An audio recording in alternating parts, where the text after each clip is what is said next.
जय माँ सरस्वती। कल बात हुई थी राशियों पे, 12 राशियों पे इस 6 ग्रहों का जो संयोग बन रहा है, किस भाव में बन रहा है, किस तरह का प्रभाव देगा। तो राशियों पे अलग अलग बात हो गई थी। इंडिविजुअली हम चर्चा कर चुके हैं, उसके उपायों पे भी कर चुके हैं, और उसको लेके आपका जो भय था वो भी मुझे ऐसा लगता है कि काफ़ी हद तक दूर हो गया होगा।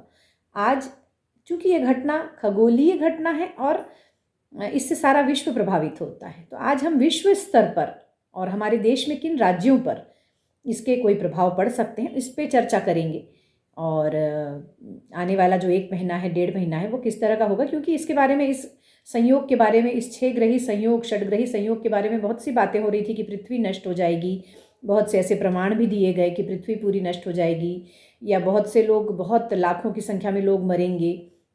महामारी की आशंका, भूकंप की आशंका, सुनामी की आशंका, युद्ध की आशंका बहुत सारी हुई थी।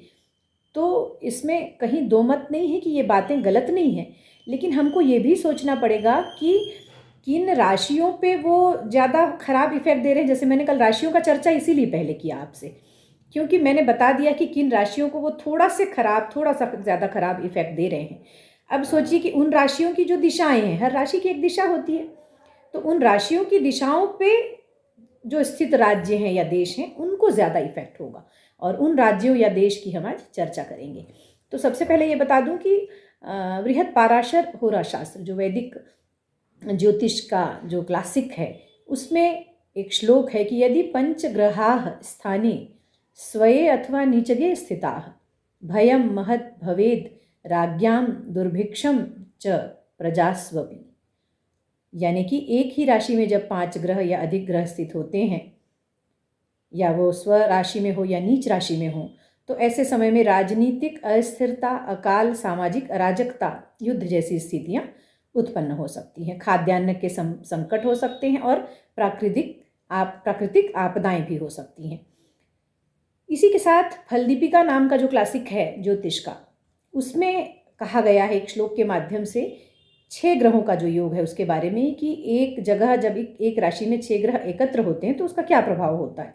तो श्लोक है कि षड्ग्रहारिष्ट युक्ते च नृणाम दुखम समागतम सर्वे वाणिज्य संकोचम युद्धम च जायते पुनः। तो इस श्लोक से स्पष्ट है कि 6 या 6 से अधिक ग्रह जहाँ पर किसी राशि में इकट्ठे हो रहे हैं अगर किसी समय में, तो ऐसे समय में उस देश में या उस राज्य में या उस दिशा के राज्य में सभी और वाणिज्य संकोचम, यानी क्या होगा, फाइनेंशियल क्राइसिस, और युद्धम च जायते पुनः, यानी कि पुनः पुनः युद्ध की संभावनाएं बनेंगी।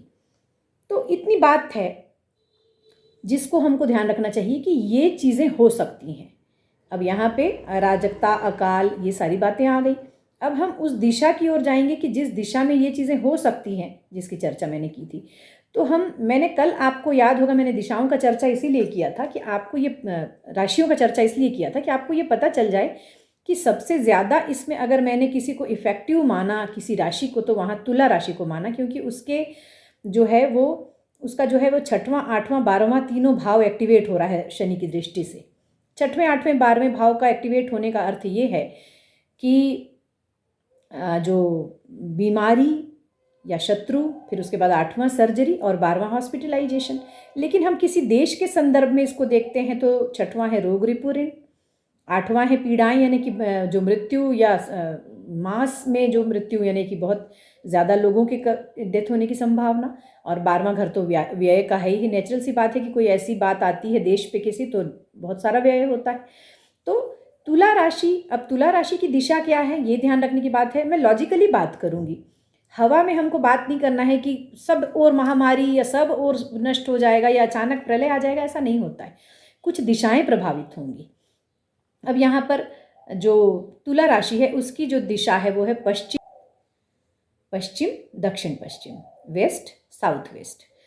तो इस जो वेस्ट साउथ वेस्ट के जो देश हैं वो हैं, हमारी पृथ्वी में अगर देखें तो, हम पूरे संसार की बात अभी करेंगे, तो जो तुर्की है, सीरिया है, लेबनान है, Cyprus, Israel, Jordan, Kuwait, Iraq, Bahrain, संयुक्त अरब अमीरात, ओमान, कतर, ईरान, यमन और सऊदी अरब जैसे देश, और जो भी पश्चिम एशिया के देश कहलाते हैं उनमें से भी कुछ देश यहाँ पर आए पश्चिमी दिशा होने के कारण। तो इसमें भी बहुत सारे देश हैं। यहाँ पर एक बात का ध्यान रखना है कि इन देशों में तीनों तरह की चीज़ें, यानी कि कोई महामारी, क्योंकि छठवां घर है युद्ध की स्थिति, वो भी छठवां घर है, छठवां हाउस एक्टिवेट हो रहा है। आठवां मृत्यु का है, तो बहुत सारी मृत्यु हो सकती है किसी घटना को लेकर के। भूकंप हो सकता है, बहुत सारी घटना ऐसी कोई हो सकती है जिसमें मास में मृत्यु हो, यानी कि बहुत सारे लोगों की एक साथ मृत्यु हो। और इसके बाद 12वां घर, यानी कि वो देश लॉसेस में चला जाएगा, ऐसी स्थिति बनती। अब यहाँ पे देशों का अलाइनमेंट कैसे हो, हम व्यक्तिगत तौर पे तो अलाइनमेंट कर लेते हैं, तो देशों का अलाइनमेंट यही है कि जिन भी धर्म को मानने वाले वो देश हैं उनको सेवा भावना अपनानी चाहिए, और देशों के जो देश किसी परेशानी से जूझ रहे हैं तो उनको अपने पास अगर व्यवस्था है या नहीं है, ऐसी स्थिति में भी दूसरे को मदद करना चाहिए।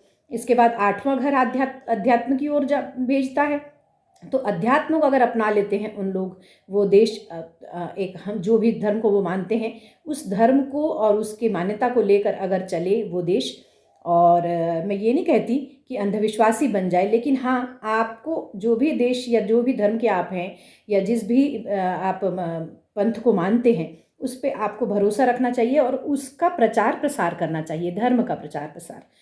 और 12वां घर है चैरिटीज़ का, तो वही बात हो गई जो मैंने कहा कि दूसरे लोगों को हेल्प करें, मदद करें, सेवाएं करें।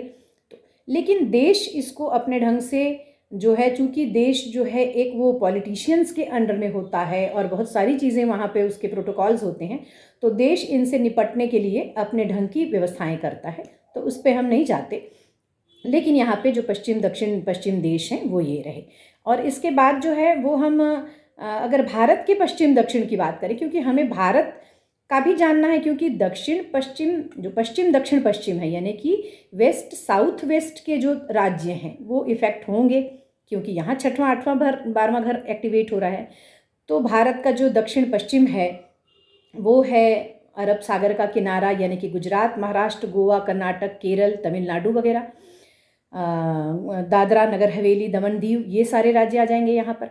तो इन राज्यों में क्या हो सकता है, इन राज्यों में कोई ना कोई ऐसी नेचुरल क्लेमिटीज़ हो सकती हैं, नेचुरली कोई डिज़ास्टर हो सकता है, ऐसी चीज़ें हो सकती हैं जिससे कि देश निपट लेगा हालांकि। लेकिन हाँ, ऐसी चीज़ें देशव्यापी हो सकती हैं, कुछ देशों के जो राज्य हैं उनको प्रभावित हो सकते हैं, और मतलब उस दिशा के जो पश्चिम दक्षिण पश्चिम के हैं, ऐसे ही हमारे देश में दक्षिण पश्चिम के जो राज्य हैं वो भी प्रभावित हो सकते हैं। पश्चिम दक्षिण पश्चिम, यानी कि पश्चिमी राज्य भी और दक्षिण पश्चिम के राज्य भी प्रभावित हो सकते हैं यहाँ पे।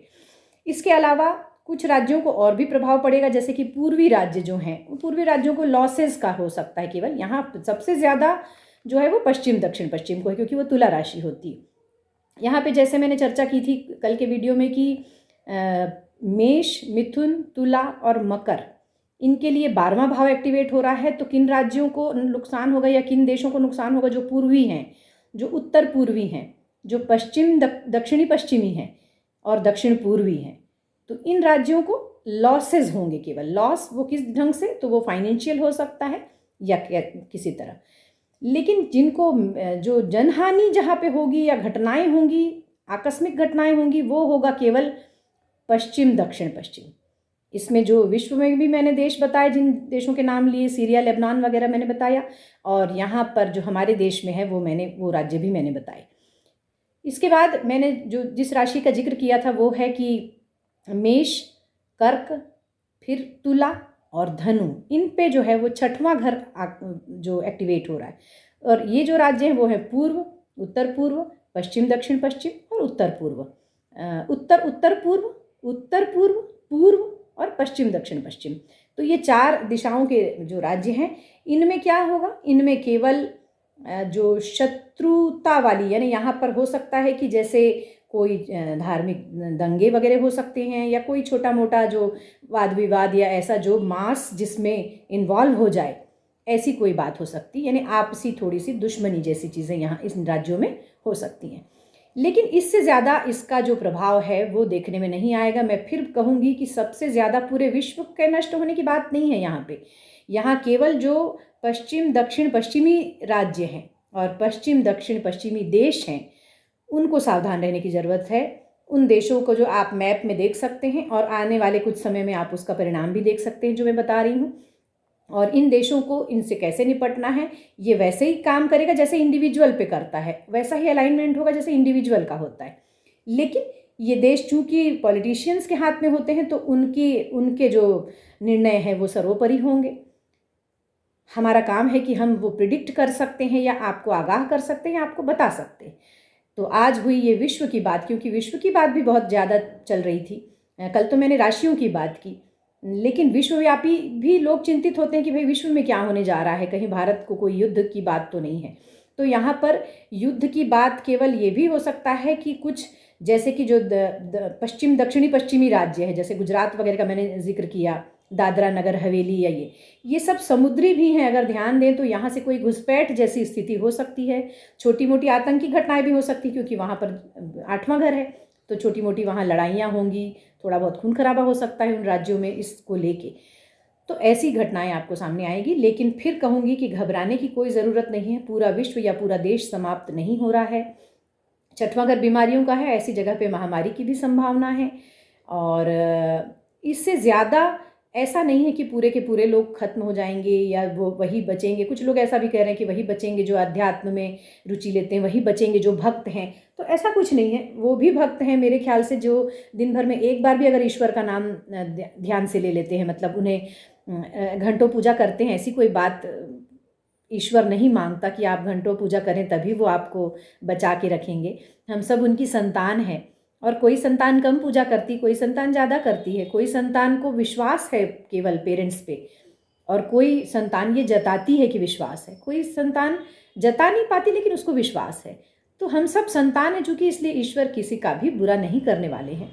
हम सब अपने कर्मों के अनुसार अपने अपने फल भोगने के लिए हम तैयार हैं, और ईश्वर के सामने हमें ये कह सकती हूँ कि एक जो स्वीकार्यता होती है, किसी भी घटनाओं को लेके जो स्वीकार्यता होती है, किसी भी चीज़ को लेके जो स्वीकार्यता है, भविष्य के लेके जो स्वीकार्यता है, वो हमारे भीतर अगर होगी तो हम लोग शायद स्थितियों से अच्छे से निपट लेंगे, बजाय डरने के या डराने के।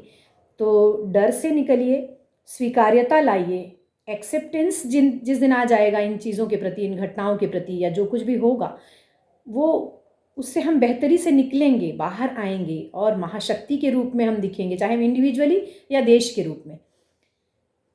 और इससे निपटने के बाद हम और निखरेंगे, जैसे कोविड से निपटने के बाद हम और निखरे, हमारे अंदर आध्यात्मिक प्रवृत्ति बढ़ी, हमारे अंदर स्वास्थ्य को लेकर जागरूकता बढ़ी।